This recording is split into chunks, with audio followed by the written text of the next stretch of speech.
Hadithi ya 161 an Abi Musa Abdullah ibn Qais anna Rasulullah sallallahu alaihi wasallam bari'a minas saliqati wal haliqati washaqa. Hadithi hii anasema sahaba huyu ya kuwa Mtume sallallahu alaihi wasallam kwa hakika alijitenga na matendo mabaya ambayo yalikuwa yakifanywa na wale makafiri wakati wa ujahilia, matendo ambayo alikemea Mtume kwa Uislamu asiyafanye matendo hayo. Tendo la kwanza ni as-saliqa, mwanamke ambaye anainua sauti yake kwa kulia kwa sauti ya juu kabisa wakati wa kuwa amepatwa na msiba wa kifo. Wal haliqa, na yule ambaye atanyoa kwa kuwa amefiliwa, kwa hivyo ananyoa kwa kuwa amefiliwa. Washaqa, yule mwanamke ambaye atajipasua nguo zake kwa kuwa amefiliwa. Mambo haya ni mambo ambayo Mtume sallallahu alaihi wasallama ameyakataza. Lakini pia nadhani tulizungumzia jana, miongoni mwa mambo ambayo amekataza Mtume ni haya, lakini pia kuna mengine ambayo unapokuwa umepatwa na msiba haufai kuyafanya mambo hayo. Ikiwemo nini? Ikiwemo Muislamu amefiliwa kisha awe ni mwenye kupasua nguo, kulia kwa sauti ya juu, na kisha kujipiga mashavu ama uso. Vyote hivyo vimekatazwa. Na wenye kufanya hivi mara nyingi huwa ni wanawake, lakini kuna baadhi ya wanaume pia wanaweza wakajikuta kuwa wanafanya mambo hayo, jambo ambalo si sawa. Na kwa vile tulisema jana mambo hayo, leo sitarejelea. Hadithi inayofuatia, ana Aisha radhiyallahu anha qalat lamma ishtaka an-nabiy sallallahu alaihi wasallama, Mtume sallallahu alaihi wasallama alipokuwa anaugua, ilikuwa ndo maradhi yake ambayo alikufa akiwa kwenye maradhi hayo. Dhakara ba'dhu nisaihi kanisatan ra'aynaha bi ardi al-habasha, wakeza Mtume walitaja kanisa fulani, kanisa ambalo waliliona walipokuwa huko katika ardhi ya Habash, katika ile hijra yao kabla ya kuhama kwenda Madina. Yuqalu laha Maria, hilo kanisa lilikuwa likiitwa Maria. Wa kanat Ummu Salama, na alikuwa Ummu Salama wa Ummu Habiba, na Ummu Habiba atata ardh al-Habasha, walikuwa washai kuhama wakafanya hijra wakaenda Habash na kisha wakarejea. Fadhakarata min husniha, watu wawili wakataja hilo kanisa lilivyokuwa zuri, limepambwa ndani. Watasawira fiha, na hata masanamu yalikuwa kwenye kanisa hilo na picha. Sasa walipokuwa wanazungumza kuhusu kanisa hilo lilivyokuwa, farafa'a ra'sahu, Mtume sallallahu alaihi wasallama akainua kichwa chake, na huku anasikia maumivu makali sana. Faqala, akasema ulaiki idha mata fihim ar-rajulu as-salihu, hao manasara hao ni watu ambao wakifiliwa na yeyote katika hao ambaye wanamchukulia kuwa ni mwema wao, banau ala qabrihi masjidan, wanajenga juu ya kabri lake msikiti. Thumma sawwaru fihi tilka as-sura, kisha ndani ya wanajenga juu yake kanisa ambao ndio msikiti, kumaanisha kuwa mahala pa ibada, lakini kwao wanaita kanisa. Kwa hivyo wakishajenga pale, kisha alafu wanachonga ndani yake masanamu na hata kuchora mapicha ndani yake, picha za huyo na hata picha za wengineo. Kisha Mtume akasema ulaika shirarul khalqi inda Allahi, hao kwa kufanya kwao matendo hayo ni viumbe waovu zaidi mbele ya Allah subhanahu wa ta'ala. Hadithi inayofuatia pia inazungumzia jambo hilo hilo wa anha radiyallahu anha qalat qala Rasulullah sallallahu alaihi wasallam fi maradhihi alladhi lam yaqum minhu. Aisha radhiallahu anha anasema kuwa Mtume sallallahu alaihi wasallam alisema katika maradhi yake ambayo hakupona katika maradhi hayo, alikufa baada ya hapo. Mtume alisema laana Allahu alyahuda wan nasara, Allah aliwalaani mayahudi na manasara. Sababu ya kulaaniwa nini?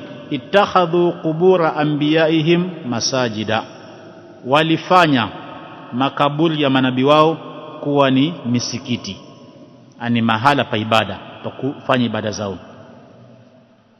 Qalat, Aisha kasema walaula dhalika, lau kama sitahadhari hiyo ambayo Mtume alikuwa akitoa mara kwa mara, lau kama sikuhofia maswahaba fitna ambayo Mtume alikuwa akitahadharisha isije katokea. Fitna nini? Ya kujenga msikiti juu ya kaburi la aliyekufa, sawa sawa awe ni nabii au ni mtu mwema, ama kujenga msikiti na kufanya hapo pawe ni mahala pa ibada, hata kama msikiti haukujengwa lakini tu pawe hapo ni mahala pa ibada, kwa ni kufanya ibada mahali hapo wakidhania na wakiitikadi ya kuwa ndio ibada hii inakuwa ni bora zaidi kuliko kufanyika mahali pengine. Lau kama sikuhofia fitna hiyo, Aisha anasema walaula dhalika ubriza qabruhu, kaburi la Mtume lingeachwa liwe wazi kabisa, kila anayeenda pale anaona Mtume alizikwa pale. Lakini maswahaba wakufanya hivyo. Kinyume chake walifanya nini? Walijenga ukuta wakauzungusha kwenye kaburi la Mtume. Kwa nini? Kwa sababu ya kuzuia kile alichokuwa anakitahadharisha Mtume sana kisifanyike, kwa kuwa mahala alipozikwa pafanywe kuwa ndio mahala pa watu kuja kuabudu, ama pafanywe kuwa ndio msikiti, mahala pa watu kuja kuswali ama kuomba ama kufanya ibada zingine. Kwa hivyo lau kama si hofu hiyo ya fitna, kaburi la Mtume lingewachwa wazi. Ghaira annahu khushiya ayutakhadha masjidan, isipokuwa kwa hakika masahaba walihofia kaburi la Mtume lisifanywe kuwa ni msikiti, yani lisifanywe kuwa ni mahala pa ibada. Na sahihi hivyo ndivyo ilivyo.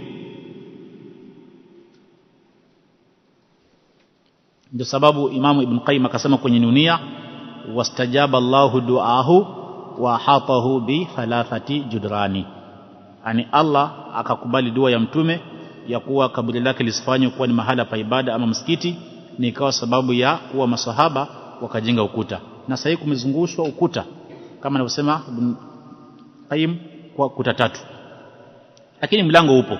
Ukienda kufanya ziara ya msikiti wa Mtume, ukienda pale kaburini kwa Mtume, utapata kuna mlango, na ule mlango umekewa vyuma, na kisha ukiangalia utaona paka ndani, na utaona kaburi ziko ndani la Mtume, la Bakar, la Umar. Lakini sasa ni mahala ambapo hauwezi kuingia ndani, pale maskara wamesimama. Licha hivyo, watu wa bid'a waenda huko wakafanya mambo mengi ambayo ni kinyume na sheria, bali hata kuna wengine wanaenda kabisa tayari washaandika barua zao, na kisha wakifika pale eti wanampelekea Mtume, mambo ambayo ni kinyume kabisa na akida ya sawa. Hadithi hizi mbili ni hadithi ambazo zinazungumzia kuhusu makosa makubwa Muislamu kuswali mahala ambapo kuna kaburi. Sawa sawa lile kaburi liwe ndani ya msikiti ama nje ya msikiti, lakini tu unajua kuwa hapa naposwali mbele yangu kuna kaburi, usiswali hapo. Mtume alisema la tusallu ila alqabri wala ala alqabri, mtu asiswali akiwa ameelekea kaburi wala akiwa juu ya kaburi. Lakini pia hadithi hii Mtume anatahadharisha Waislamu kujenga misikiti juu ya kaburi lolote, sawa sawa liwe la Mtume ama liwe la asiyekuwa Mtume. Sasa Muulamu anasema kuwa ikiwa kaburi ndio lilitangulia hapo, kisha wakajenga msikiti baadaye, ule msikiti utavunjwa upelekwe mahali pengine. Sababu tukiwa hapo itakuwa Uislamu hawafai kuswali wanaojua jambo hilo, kwa itakuwa hauna faida, na watakaoswali ndani watakuwa wanafanya makosa. Lakini ikiwa msikiti ulitangulia kujengwa kisha baadaye ndio wakaja wakazika mtu ndani ama mbele, kwa hivyo tutafukua hilo kaburi kisha tukalizike mahala pengine mbali na msikiti. Lakini ikiwa msikiti umejengwa na kisha kaburi ama makaburi yako pembeni, ni bora zaidi kwa uchache, ili hiyo shaka itoke, kwa kuna ukuta ambao unagawanyisha makaburi na unagawanyisha msikiti, kiasi cha kuwa kusiwe ni eneo moja kabisa ambalo liko wazi, kwa kuwa makaburi ndio hayo na msikiti ndio huu. Sawa sawa makaburi yawe mbele ama yawe ndani ama yawe kulia, kushoto, nyuma, ni bora zaidi nini, msikiti usiwe maeneo ya makaburini. Sasa mfano kama Kikoani pale wamejenga msikiti ndani ya makaburi, jambo ambalo hakika si sawa katika akida yetu, na kuna wanaoswali katika misikiti hizo, jambo ambalo si sawa. Kwa hiyo msikiti wote ambao uko makaburini ama mbele yake kumezikwa mtu, haifai Muislamu kuswali hapo. Kwa nini tukakatazwa jambo hilo? Ni kwa sababu ya kuwa ni jambo ambalo ndio sababu ya Mayahudi kulaaniwa. Kwa ina maana kuwa atakayefanya jambo hilo pia anafanya kitendo ambacho kinamfanya astahiki kulaaniwa, na laana ni kuwekwa mbali na rehema ya Allah. Na hakuna kitendo ambacho Muislamu anaweza kafanya kikawa ni sababu ya kulaaniwa kisha kitendo hicho kiwe ni kizuri, kwa kumaanisha kuwa hichi kitendo ni kibaya zaidi. Lakini pia Mtume sallallahu alaihi wasallam alitahadharisha jambo hilo lisifanyike. Kwa tahadhari ya Mtume ni kuonesha kwa jambo hilo amelikataza, lakini pia ni kwa sababu ya kuhofia kusitokee shirki. Watu wakaanza kuomba wakiitikadi kuwa anayewajibu ni ule maiti, ama wakaanza kutarajia kuwa katika ule maiti watapata baadhi ya mambo ambayo wanatakiwa wayatarajie kwa Allah subhanahu wa ta'ala.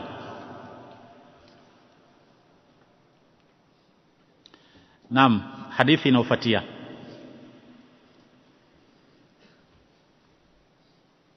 an Abdullah ibn Mas'ud radhiyallahu anhu عن النبي صلى الله عليه وسلم قال صلى الله عليه وسلم alisema laisa minna man daraba al-hududa, si katika wanaofuata muongozo wetu na sunna yetu ya sawa, man daraba al-hududa, yeyote atakayepiga mashavu yake na uso wake kwa sababu ya kuwa amefiliwa ama mpatwa na msiba, wa shaqqa al-juyuba, na akajipasua nguo zake. Aljiyub ni wingi wa aljaib, mahala ambapo mtu anaingizia kichwa anapovaa nguo yake, na hapo ndo pepesi pa mtu kushika alafu aanza kupasua nguo yake. Fanya hivyo ni makosa. Wadaa bid'awa aljahiliya, na hata akaanza kuongea maneno ambayo ni ya kijahiliya, ikiwemo dua kama kujiombea maangamivu na mengine mengi ambayo walikuwa kiyafanya ambayo ni mambo ya kijahilia.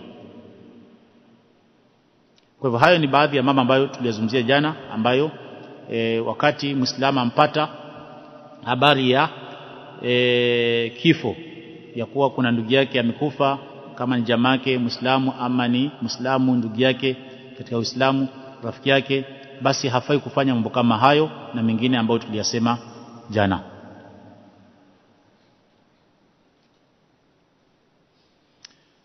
Hadithi ya mwisho ambayo imetajwa kwenye kitabu hichi ni hadithi iliyopokewa na Abu Huraira radhiyallahu anhu qala qala Rasulullah sallallahu alaihi wasallam, alisema Mtume rehma na amani ziwe juu yake, man shahida aljanazata hatta yusallia alaiha, atakaye shuhudia anikuhudhuria mahala ambapo maiti wa Kiislamu amekufa na kisha mpaka ule maiti akaswaliwa, falahu qiratun, malipo yake atapata qirat moja.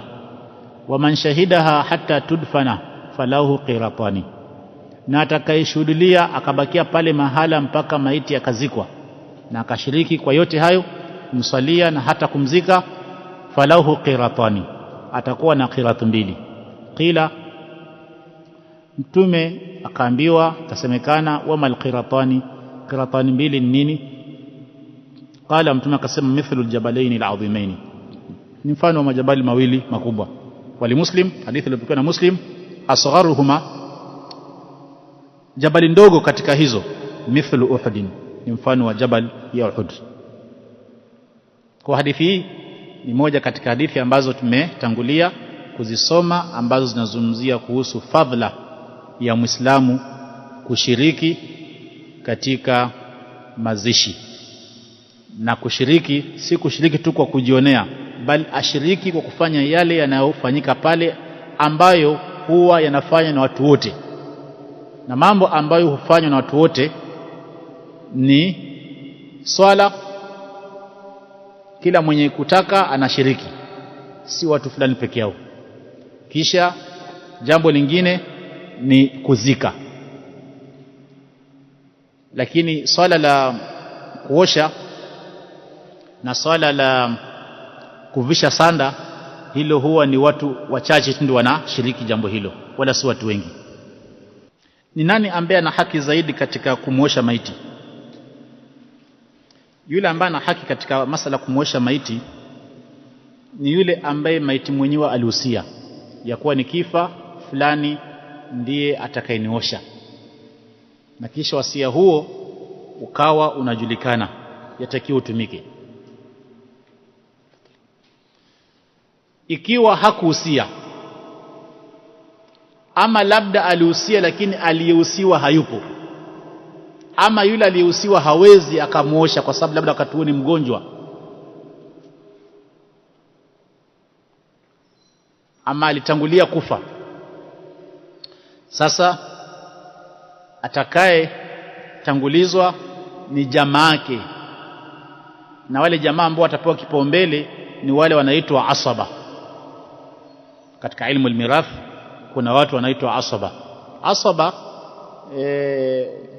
huwa ni watoto na wazazi wa kiume.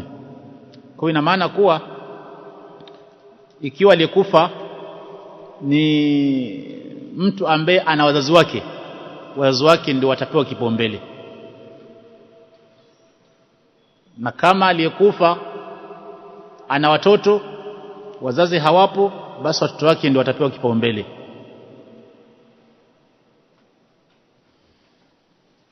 Kisha itaendelea hivyo. Baada ya asaba wale jamaa zake watakaofuatia ambao ni hawashi, maami, wajomba. Hiyo ni upande wa mwanaume, na upande wa mwanamke pia ni hivyo. Akiwa amekufa basi mamake kama yupo atatangulizwa, lakini kama binti zake wako pia atatangulizwa. Lakini kuna baadhi ya maulama wanasema ya kuwa ikiwa mtu hakuacha wasia, yule ambaye ana haki zaidi atangulizwe ni mke na mme. Ani kama alikufa ni mke, basi mme wake ndio atangulizwe, na kama alikufa ni mme, basi ni mke wake. Kama ni mke ni mme, hivyo. Na hakuna dalili ambayo iko wazi kuhusu kuwa katika hao watu wawili nani ambaye anafaa atangulizwe kuliko mwingine. Lakini kwa uwazi ni kuwa ikiwa watakuja wote pia hakuna makosa, watashirikiana kwa sababu maiti haushi na mtu mmoja. Kwa ina maana kwa mfano amekufa ni mwanamume, akaja mwanamke, mke wake akawa anashiriki katika kumwoshi ile mwanaume, kisha wakashirikiana na babake yule maiti, kwa sababu babake maiti ni mahram wa yule mke wake. Kwa hiyo wanaweza wakakuwa pale na wakashirikiana na kuna tatizo lolote. Ama hata kama baba hayupo, ule mke wa maiti anaweza kashirikiana na watoto wake kumuosha nani? Mmewe, na wale anaosha babao, pia ni sawa. Kinyume chake pia ni hivyo hivyo. ikiwa alikufa ni mke, mme anaweza kaenda akamuosha, na kisha yule mme akimuosha anaweza kashirikiana na mamake yule aliyekufa, sababu mamake atakuwa ni mahramu wake. Kama vile pia wanaweza wakashirikiana na binti zake, ambaye binti zake watakuwa pia ni binti wa huyo mamao, wakashirikiana na wote ni mahram, kwa itakuwa kuna tatizo hapo. Sasa baada ya hapo, alafu atakaofuatia sasa ni wale ambao watakuwa ni maami na mashangazi na wajomba na mama wadogo, hivyo kuendelea mpaka mbele. Lakini Muislamu yote anaruhusiwa, ikiwa hawa watakosekana ama hawa wawepo lakini wanaonekana kuwa wana uoga fulani ama hawajui chochote kinachoweza kufanyika, lakini hata kama hawajui ni bora wawepo, kisha yule anayejua pia awepo, ili awafundishe na awaoneshe, angalau pia hata kama si watafanya lakini wanaona kinachoendelea, ni bora zaidi. Na hao ndio pia wanatakiwa watangulizwe katika kumkafini maiti, katika kumkafini maiti, kwa sababu mara nyingi wale wanaomwogesha maiti ndio pia huwa wanamkafini. Kwa ina maana kuwa madamu hao ndio wametangulizwa na wamepewa kipaumbele na wakamuosha, pia hao ndio watachukua jukumu la kumvisha sanda. Kuna masala ambayo yametajwa na maulama na nadhani nitayapitia kidogo kwa sababu ya umuhimu wake, ingawa nitakuwa nataja tu kwa haraka haraka, naona muda umbakia kama robo saa hivi naweza tukatumia. Jambo la kwanza, nitazungumzia mambo mengi ambayo yanafungamana na masala ya kuosha maiti. Masala ya swala nadhani tushagusia, ikiwa muda unabakia basi inshallah nitagusia pia mambo ya kuzika. Mtu ambaye amekufa na tumeshindwa kumuosha, ima ni kwa sababu ya kuwa mwili wake umeoza ama ameungua, ulama wametofautiana kuhusu kuwa je, tumfanyie tayammum ama tumzike hivyo hivyo. Kwa kuna maulama wamesema kuwa ikiwa imeshindikana kumuogesha kwa maji tumfanyie tayammum, lakini kuna baadhi ya maulama wanasema la, azikwe hivyo hivyo bila kufanyia tayammum. Asli ya hii khilafu nini? Asli yake ni kwa sababu ya kuwa hakuna hadithi ambayo imesema kwa tumfanyaje ikiwa tumeshindwa kumosha. Hiyo ndio asli ya hii khilafu. Lakini sasa waliosema kuwa hafai kufanywa tayammum, kwa nini wakasema hivyo? Wakasema hivyo kwa sababu ya kuwa nasema tunapomuogesha maiti wa Kiislamu huwa tumuogeshi kwa kuwa tunamuondolea hadath, yani kama vile mtu akiwa na janaba ama akiwa na hedhi ama akiwa hana udhu, kwa tunamuogesha kwa sababu ya kuwa ile hadath iondoke. Watu fanye kwa ajili hiyo. Tunamuogesha kwa nini? Tunamuogesha kwa sababu ya usafi. Tunamuogesha kwa sababu nini? Ya usafi. Hiyo ndio asli. Na ndio sababu ukisoma hadithi ambayo Mtume alikuwa anaeleza wale maswahaba waoshe binti yake, aliwaambia kuwa muosheni mara 3 au mara 5 au mara 7 mkiona kuwa ni bora kufanya hivyo. Lakini ingekuwa ni hadath mtu akioga mara moja shaondoka, si lazima muogeshe mara 3 wala mara 5. Na nadhani wengi wetu huwa tunaoga janaba kwa tuogi mara 3, mara moja tu yatosha, ile hadithi ishaondoka. Lakini hapa sawa, kinachozingatiwa ni usafi.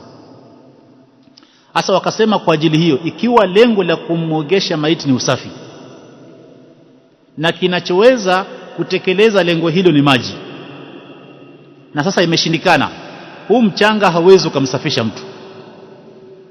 Hakuna mtu ambaye anaweza kusema kwa mimi nikitaka kuoga na nikakosa nini maji, nitatumia mchanga, na kweli huu umeoga. Na ndio hivyo mfano hata siku ya Ijumaa mtu anaweza kusema kwa sasa mimi naona kwa afadhali nitatayamam badala ya kuoga. Hakuna. Kwa sababu gani? Lengo la sisi kulazimishwa kuoga siku ya Ijumaa nini? Ni usafi. Kwa hivyo hauwezi ukasema kuwa tuna majasho yako alafu sasa unasema kuwa unajua sasa kwa vile mimi bwana naona kwa kuna baridi naogopa maji na sina cha kupashia maji moto, wacha nitayamam, nitakuwa nishatekeleza ule wajibu wa kuoga. Haiendi hivyo. Ni uoge kama unaweza. Kama uwezi basi tawadha tu kaswali Ijumaa, lakini kutayamam hakuwezi kusimama mahala pa kuoga siku ya Ijumaa. Kwa sababu ya nini? Lengo lake ni usafi. Hasa kwa maiti pia ni hivyo hivyo, Mola anasema ya kuwa lengo la kuogesha maiti pia ni usafi. Kwa tayamam itakuwa tunafanya kitu ambacho hakiwezi kikakidhi lile lengo ambalo limewekewa kule kumogesha maiti. Hiyo ndio kauli ambayo wameitumia, ama ndio hoja ambayo wameitumia wanaosema kuwa hakuna haja kumtamamisha. Lakini wale wengine ambao wamesema kuwa tumfanyie tayammum ikiwa imeshindikana kumuogesha kwa sababu moja ama nyingine, wanasema kuwa ni kwa sababu ya kuwa Mtume alisema kuwa tayammum inachukua mahala pa nini? Pa maji. Ikiwa mtu atakuwa ameshindwa kutumia maji, ama ikiwa mtu hakupata maji, kwa hivyo akatumia hadithi, kwa hivyo akatumia qiyas ya kwa vile Mtume amesema katika masala ya kutawadha na hata katika masala ya kuoga janaba, basi pia hivyo hivyo tunaweza tukafanya hapa. Lakini nadhani hao wanaosema kwa hakuna haja kutayammum wanaweza wakawa hoja yao ina nguvu zaidi kidogo. Kwa nini? Kwa sababu ya kuwa maadamu maulama wanakubaliana ya kuwa lengo la kumogesha maiti si kuondoa hadath, na hicho wanachokitaja hapo ya kuwa unajua mtu akikosa maji akiwa anataka kutawadha anaweza kafanyaje? Akatumia tayammum. Na ndio vile Mtume amesema, ama mtu anataka kuoga janaba amekosa maji anaweza katayammum. Hapo huwa kinachotakiwa ni kuondolewa hadath. Kwa maadamu ni hadath inaweza kuondoka kwa maji hapo ama kutayammum. Kwa sababu gani? Ni amrun shar'iyyun, wa hadha ghairu ma'qul an ibada ghairu ma'qulatul maana. Lakini hii ni ibadatun ma'qulatul maana, kwa sababu maana yake maulama wamekubaliana kuwa ni usafi hapo. Na ndio sababu hauwezi ukasema kwa mfano nguo yako mkojo umemwagikia nguo yako, kwa hiyo unatakiwa ufanyaje? Uoshe na maji ndio nini iwe safi ndio tumie kwa kuswali, si ndio? Alafu unasema kwa mimi na kwa vile sina maji wacha nifanye na mchanga hivi. Hiyo mchanga iondoe hiyo uchafu.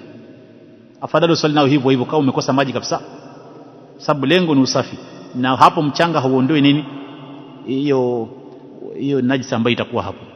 Wallahu alam. Lakini masala ni khilafia, na ndio sababu wale wengine wanasema kuwa ikiwa imefika hapo Muislamu anaweza akaamua, akiwa anaona kuwa yawezekana kumtayamamisha ule maiti, amtayamamishe kwa kuondoa kwenye khilafu. Kwa nini? Kwa sababu ya kuwa yule ambaye atafanya kule kutayammum atakuwa hajafanya kosa, kwa kuwa ni jambo ambalo limesemwa na maulama, kuliko kwa uache kufanya na labda hiyo ndio kauli ambayo ina nguvu na ukaacha jambo ambalo lilitakiwa ulifanye. Lakini mimi nimesema hivi ili tuelewe tu ya kuwa nini ni masala ambayo maulama wameyazungumzia, na asli ya kuzungumziwa ni hivyo nilivyoeleza. Jambo lingine ambalo pia nitalizungumzia kwa kuwa maulama wamelizungumzia, ikiwa maiti amekufa na tumeshindwa kumuogesha kwa sababu ya kisheria. Kisheria vipi?